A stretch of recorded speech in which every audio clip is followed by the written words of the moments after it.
Hi everybody, it's Stefan Molyneux from Free Domain Radio. Great question from Eric K, who says, I'm skeptical of anyone who says with absolute certainty that A is directly responsible for B. There are far too many variables to say for certain whether spanking a child for their misbehavior impacts the child adversely. Correlation does not equal causation.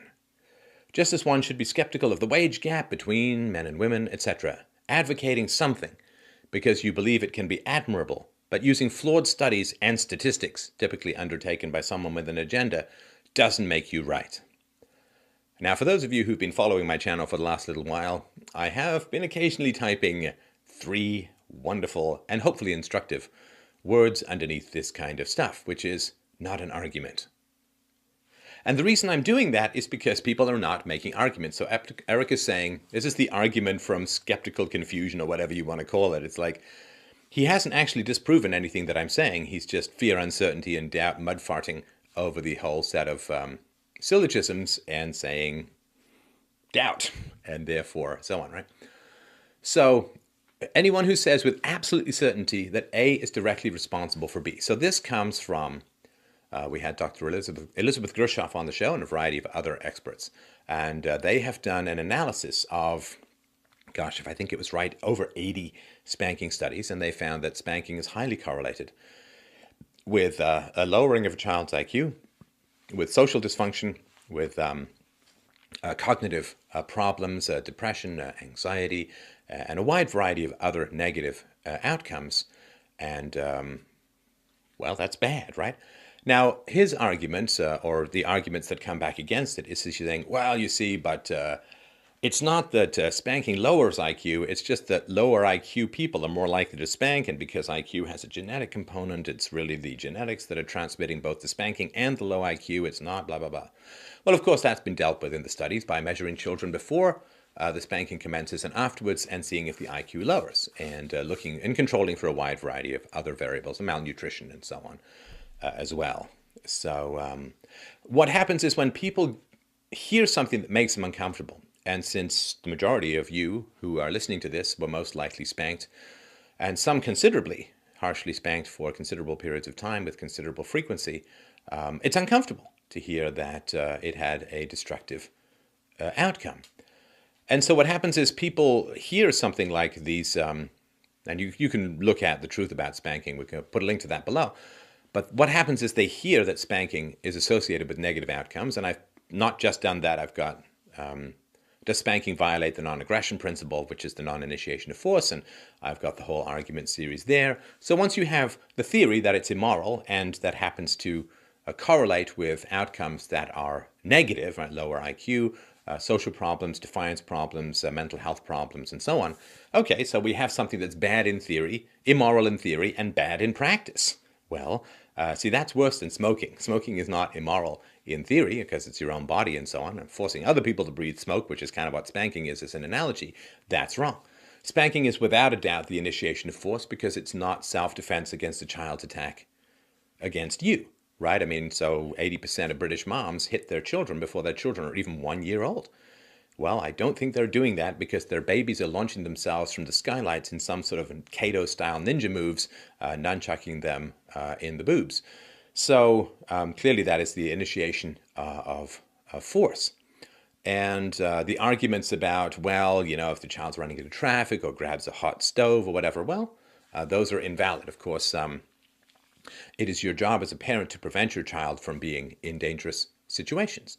So if your child is very young, then you hold their hand, and that way they're not going to run into traffic. Or you build a fence around your yard so that they won't run into traffic. Because if you're close enough to hit your child, then you're close enough to prevent your child from doing something like running into traffic. Or, you know, the stove, just turn the handles towards the back, build a little fence around the stove. They're all over the place. They're very cheap. And you don't have to hit people in order to instruct them. And you certainly don't have to hit children.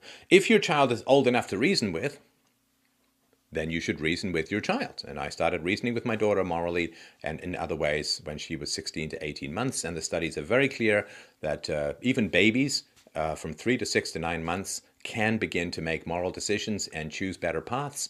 And you just have to be patient and show them the way.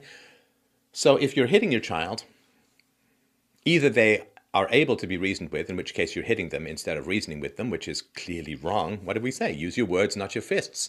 I mean, if you're doing to your kids what you would rail against your kids doing to others, then you have a higher moral standard for a 4-year-old than you do for a 30-year-old, and that's retarded, I'm afraid to say.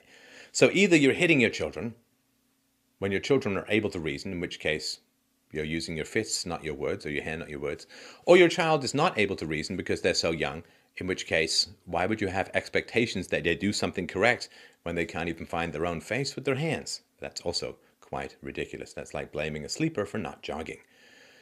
So, of course, yeah, correlation does not equal causation. I get that. It's raining out and people have their umbrellas up. Boy, if they hadn't put their umbrellas up, it sure as hell wouldn't have rained.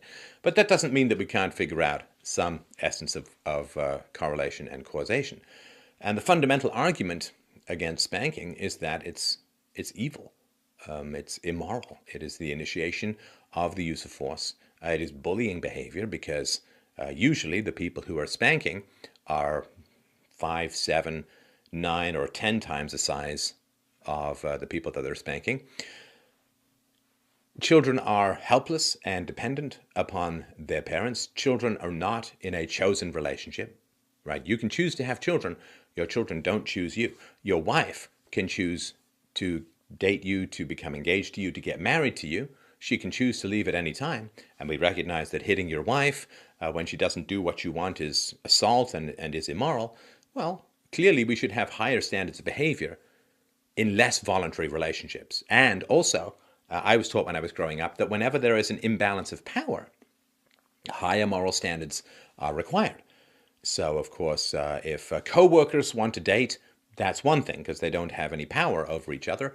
But if a boss asks out his secretary, well, there's an imbalance of power, Clinton's accepted, and therefore that is not good, right? Because so where there's an imbalance of power, we need higher moral standards, not lower moral standards, and there is no imbalance in power. Perhaps outside of solitary confinement political prisoners, there is no imbalance of power greater in the world than that between parent and child.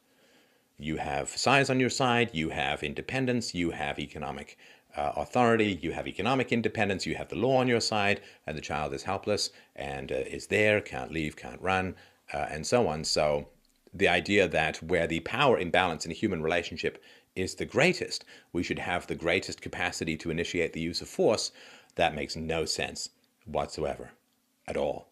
You understand, this makes no sense at all.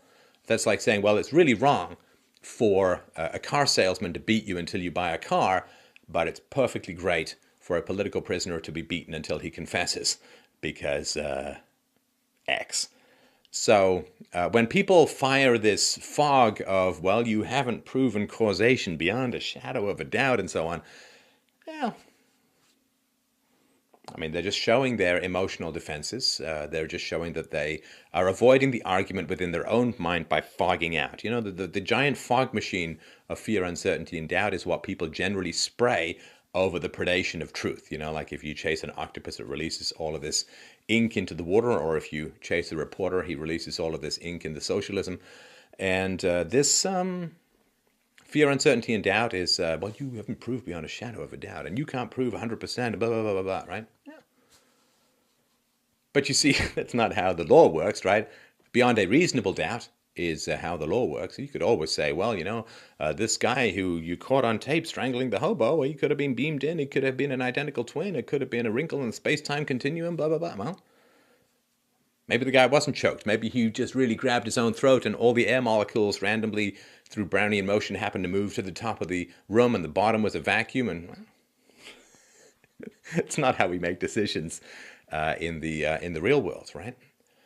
You don't get a job at a restaurant and then the next day you don't show up because the restaurant might have moved in the space-time continuum to the armpit of China, right? No, you deal with things as they are real. And so when people put massive amounts of fear, uncertainty, and doubt into a relatively simple equation, the initiation of force against helpless and dependent children is both immoral and has highly negative outcomes. When they say, well, but for each particular child, a difference in right? Well, all they're saying is your mouth shaping of factoids is making my inner child uncomfortable, And so to rush to his defense, I'm not going to create a clear argument against you. I'm simply going to imply that in this or any other possible alternative universe, there could be doubt about X, Y, and Z. I could say, well, maybe he's dyslexic, and maybe every word that he writes is the exact opposite of what he means. Victory! Right? We understand that would not be a very rational approach. So when you have this is just, it's just around basic self-knowledge, right? Socratic dictum, know thyself. Basic self-knowledge demands and dictates that when information makes us uncomfortable, we analyze the source of our own discomfort and figure out what is going on within us that is making us feel uncomfortable about the information that is coming towards us, especially if the information is provided by experts who have decent amount of credibility and there's very little ambiguity about it, and the source data is available and there's a clear moral argument for it, there are analogies for it, and so on, right? If the overwhelming evidence is on the side of the data that's coming at us, and yet we feel a very strong urge to push back and minimize and fog and all that, well, it's because there's some emotional aspect to it. And this happens sometimes. I mean, there are people on the right who reject hypotheses to do with global warming because they're afraid that if they accept those hypotheses, government power will grow enormously. And what they're opposing is government power, not, right? And these are just tendencies and trends that we need to be aware of within ourselves so we can look more objectively at the data to know our own biases, which we all have, which is kind of why we need philosophy, right? You need nutrition because some of the stuff you want to eat ain't that good for you, right? Squid eyeballs, though, fantastic. In a shot glass with pepper vodka. Mwah. But we need nutrition because our taste buds don't always lead us to the best food for us. And we need philosophy because we have emotional biases that can complicate our consumption of empirical truths. So it's just something to be aware of, because especially when you do fear, uncertainty, and doubt without taking the time to find the actual flaws in the arguments or the data that is being provided, all you're revealing is your own emotional discomfort, which in the realm of spanking comes from your natural adherence to the authority and respect of your parents, who, if they hit you and were immoral, creates a great degree of cognitive dissonance based upon your allegiance to your parents, the fact that they may have acted immorally in hitting you. That is the discomfort that comes up, and it really has nothing to do with any abstract concepts of correlation and causation, because there's no specific rebuttal of anything here other than a confession of emotional discomfort, which is more confirmation than anything else, because we say that spanking lowers one's capacity to be intelligent, and rebutting in this kind of foggy, nonsensical way from somebody who was clearly spanked confirms the thesis.